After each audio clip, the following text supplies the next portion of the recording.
ឈប់ឡើយពេលវេលាកំពុងទៅមុខជានិច្ច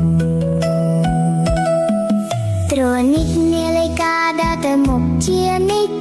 មួយនាទីទៅមួយនាទីមិនឈប់សោះឡើយមួយម៉ោងទៅមួយម៉ោងកន្លងដោយស្ងៀមស្ងាត់មួយថ្ងៃទៅមួយថ្ងៃคล้ายជាអតីតកាលសន្លឹកប្រតិទិនបើម្ដងមួយសន្លឹករហូតដល់365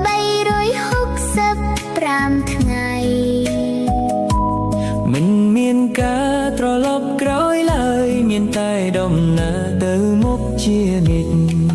ពេលវេលាមានតម្លៃសូមកុំជះជាយខិតខំសិក្សាកសាងអនាគតយើង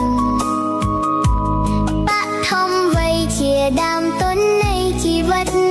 ត្រូវប្រុងប្រយ័ត្ននិងមានគោលដៅ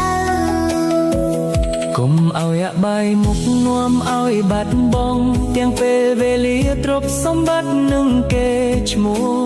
យុវជនត្រូវខិតខំរៀនសូត្រត្រឹងមាំដើម្បីជីវិតនិងប្រទេសជាតិបឋមវ័យជាឈ្នួនទៅមជ្ឈិមវ័យក៏សាងគ្រួសារនិងអនាគតរឹង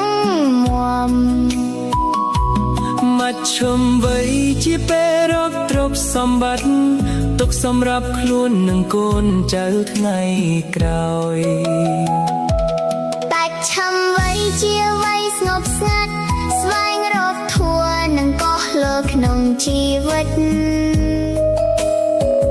ជីវិតមនុស្សមានដំណាក់កាលច្បាស់ត្រូវលក់ឲ្យមានន័យគ្រប់ពេលវេលាពេលវេលាមិនរង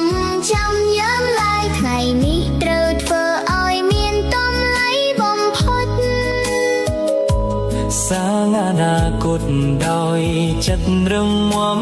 ដើម្បីគ្រួសារនិងប្រទេសជាទ្រង់